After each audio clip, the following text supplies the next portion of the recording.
बहुत डिफिकल्ट आना चाहिए हमारे एनालिसिस के हिसाब से, क्योंकि इस साल अगर मैथ्स में इतनी गैप है तो पेपर टफ आएगा। पर ऐसा कुछ नहीं हुआ कि पेपर आसान हो गया है, कुछ हो गया, फिर भी पेपर डिफिकल्ट या मॉडरेट। साल फिजिक्स का पेपर डिफिकल्ट आता आया है, ये होती है 10th बोर्ड्स की डिफिकल्टी। हाँ जी, हेलो एवरीवन, क्या हालचाल, welcome back, this is Athar. भैया एक बहुत बड़ा डाउट सबके मन में चल रहा है कि क्या इस साल की बोर्ड एग्जाम्स सबसे टफेस्ट होने वाली है, क्या 2025 की जो बोर्ड एग्जाम होगी वो सबसे टफ होगी आज तक की, क्योंकि ऐसा स्पेकुलेशन लगाया जा रहा है कि भैया यार मैथ्स के पेपर के अंदर तो 10 दिन का गैप है, इतना गैप है मतलब पेपर टफ आएगा। तो ये सारे क्वेश्चंस आपके दिमाग के अंदर चल रहे होंगे।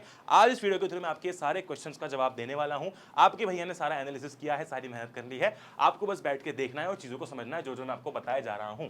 ठीक है, वेरी गुड। तो यहां पर मैंने क्या किया है, रैंडम आपके कुछ सालों के पेपर उठाए हैं, ठीक है, उनकी डेट शीट उठाई और उनके पेपर उठाए, और मैंने ये देखा कि यार लेट्स से 2017 का पेपर है, ठीक है, मैंने पूरी यहाँ पर रिसर्च कर रखी है, मैं आपको दिखाता हूँ अभी, और मैं आपको पेपर भी दिखाऊंगा, डेट शीट भी दिखाऊंगा।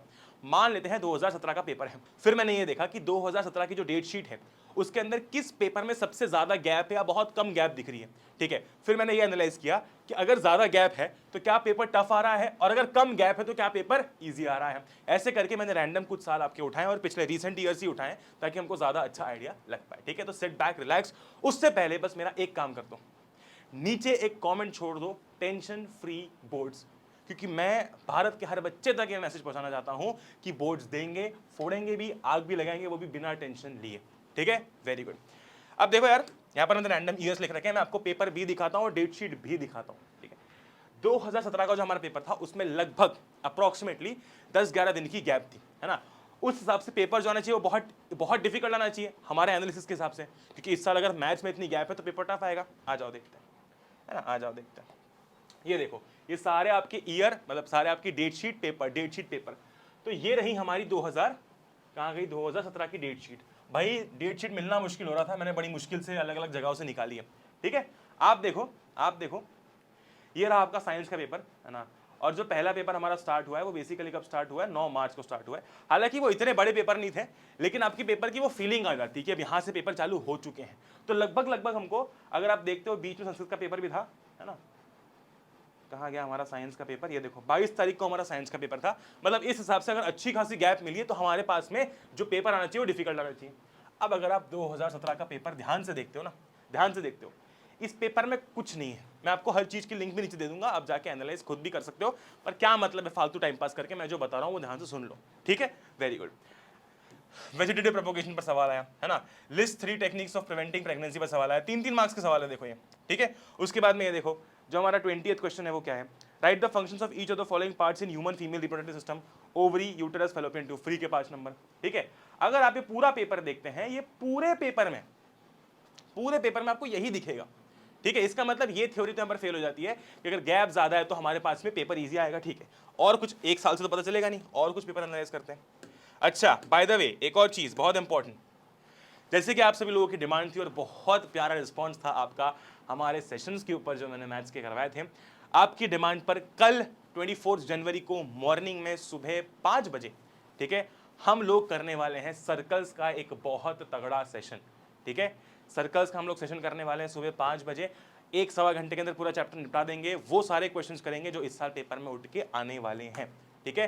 तो लिंक मैंने आपको नीचे डिस्क्रिप्शन में दे दी है, जाओ फटाफट से जाकर रिमाइंडर लगा लो, है ना। और अगर आपने सब्सक्राइब नहीं किया तो आप वो भी कर सकते हो, बिकॉज उससे आपको नोटिफिकेशन आएगा, ठीक है, ग्रेट। अब बात करते हैं 2020 के पेपर की। तो 2020 के साइंस के पेपर में गैप्स कम थी लेकिन लेवल आसान था। देखो 2020 की हमारी डेट शीट कौन सी है, ये बैठ के मैंने पूरा, मैं कुछ भी चीज़ हवा में नहीं बताता मेरी जान, हर चीज़ मैं आपके लिए पहले एनालाइज करता हूं, उसके बाद आपको प्रोवाइड करता हूं, क्योंकि मुझे पता है मेरी रिस्पॉन्सिबिलिटी क्या है, ठीक है। 2020 का पेपर आप एक बार देखो, 4 तारीख को साइंस का पेपर था और उसके जस्ट पहले 29 तारीख को, 29 फरवरी को क्या था, हमारा हिंदी का पेपर था। मतलब कितने दिन मिले, 3 दिन मिले, लगभग ऑलमोस्ट 3 दिन मिले।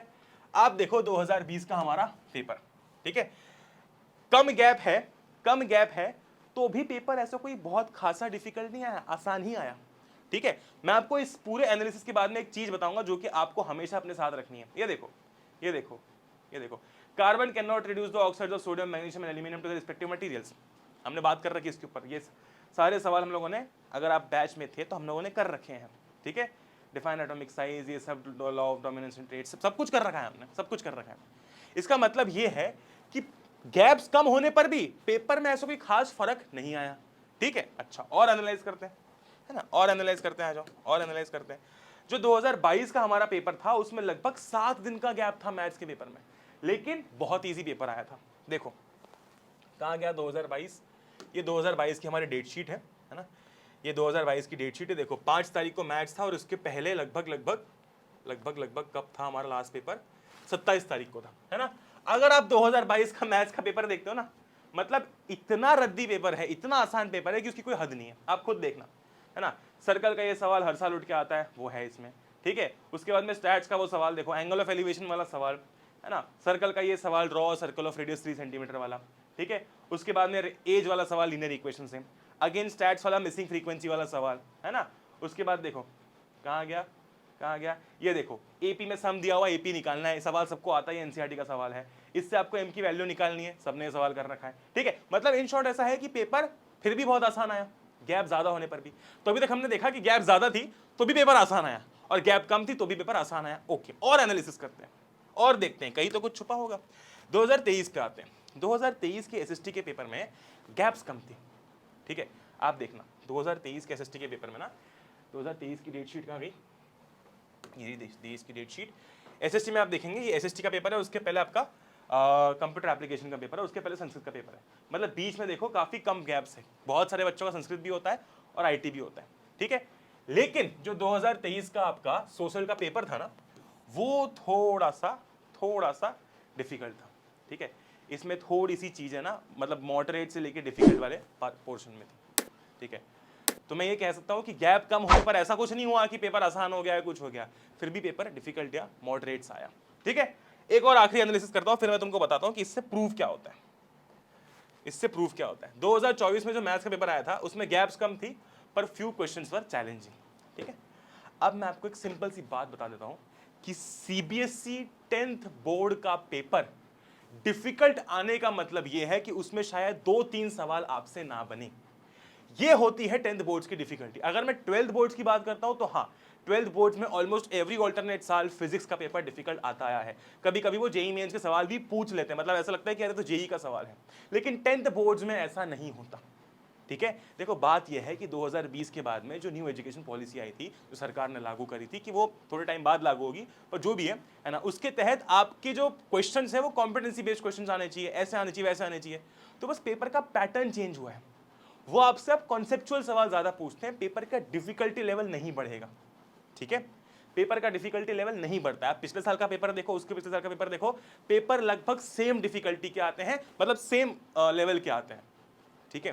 कहने का मतलब ये है कि आपको अपना समय इन चीजों में बर्बाद नहीं करना कि अरे यार क्या करूंगा मैं, अरे मेरे पेपर का क्या होगा, डिफिकल्ट आएगा इजी आएगा। सारे पेपर आसान ही आते हैं 10th बोर्ड्स के।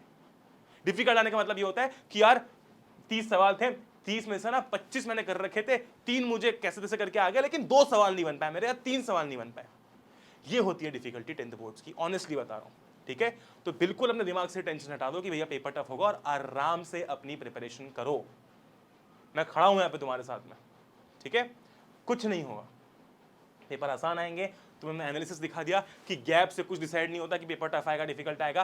पेपर आप देखोगे 90%, जो मैंने आपको दिखाया 90% केसेस में पेपर आसान आया था, 10% में बस मॉडरेट पेपर आया, तो थोड़ा सा एक लेवल ऊपर का, जो मैंने आपको एसएसटी का भी पेपर दिखाया। इसका मतलब क्या है? इसका मतलब यह है कि पेपर तो आसान ही बनते हैं, कभी कुछ ऐसा हो जाता है कि कुछ सवाल थोड़े से चैलेंजिंग आ जाएं, ठीक है। और ना मैं अपनी तरफ से आप लोगों के लिए छोटा सा सरप्राइज भी लेके आया था। बहुत सारे अभी भी ऐसे बच्चे हैं जो स्ट्रगल कर रहे हैं कि रिवीजन नहीं हो पा रहा भैया, सही से पढ़ नहीं पा रहे, स्ट्रक्चर प्रिपरेशन नहीं हो पा रही, ठीक है। तो मैं आपके लिए एक बहुत प्यारा सा एक सरप्राइज लेके आया हूँ, आई होप कि आपको पसंद आए।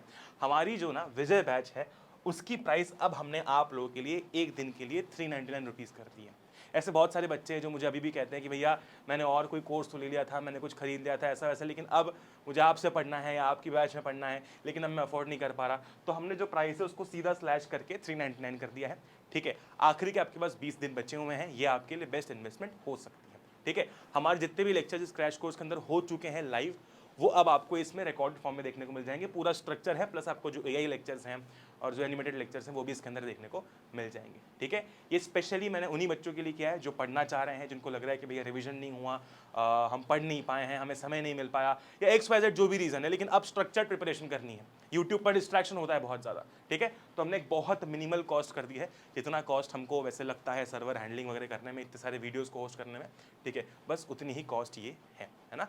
तो 399 रुपीज़ मैंने इसकी प्राइस करा दी है। कल शाम 24 जनवरी 8 बजे तक ये वैलिड रहेगी, है ना। उसके बाद में हम लोग इस कोर्स के परमानेंटली एनरोलमेंट्स बंद कर देंगे। ठीक है, उसके बाद फिर इसकी कुछ हम लोग बात नहीं करेंगे। एक लास्ट बच्चे कह रहे थे कि भैया अगर थोड़े दिन के लिए प्राइस ड्रॉप हो जाती, तो हमने कर दिया है। इसमें आपको रिकॉर्डेड फॉर्म में जितने भी हमारे लेक्चर्स हो चुके हैं वो सारे देखने को मिलेंगे डिटेल्ड फॉर्म में। PPP हो गई, नोट्स हो गई ना, वो सब तो आपको इसमें देखने को मिल ही जाएगा। इसी के साथ साथ हमने एक और जिसमें करी है कि जितने भी बच्चे एक दिन में यहाँ पर एनरोल कर रहे हैं, उसमें से 30 लकी स्टूडेंट्स को हम लोग जो फाइनल हसल है वो भी घर पर सेंड करेंगे। ठीक है, जो पूरा बंडल है वो भी घर पर हम लोग भिजवाएंगे, साइंस, SST, मैथ्स तीनों का। ठीक है, तो हम यार बेस्ट ट्राई कर रहे हैं कि जैसे तैसे करके हम आप तक अच्छे से अच्छी चीज़ पहुंचा पाए, बिल्कुल मिनिमल कॉस्ट में पहुंचा पाए। ठीक है, ये जो कोर्स है इसकी प्राइस 1000 रुपये है, लेकिन अब आपको लगता है कि नहीं भैया समय कम है, मैंने ऑलरेडी बहुत इन्वेस्ट कर दिया, अगर मुझे थोड़ा कम अमाउंट में कुछ मिल जाता आपके लिए। ठीक है, प्लस हमने ये चीज़ भी इसके अंदर डाल दी है ताकि जो बच्चे मतलब इसके अंदर एनरोल कर रहे हैं उनके पास में बुक्स जीतने का भी चांस हो। ठीक है, that being said, tension free boards, बिल्कुल टेंशन नहीं लेनी है, नीचे कमेंट करना है ना। और हम लोग मिलने वाले हैं हमारे सर्कल्स के सुबह 5 बजे वाले सेशन के अंदर। तो सभी बच्चों को याद से क्लास के अंदर आना है, पूरा का पूरा चैप्टर निपटाएंगे, वो क्वेश्चंस कराऊंगा जो इस साल पेपर में उठ के आएंगे।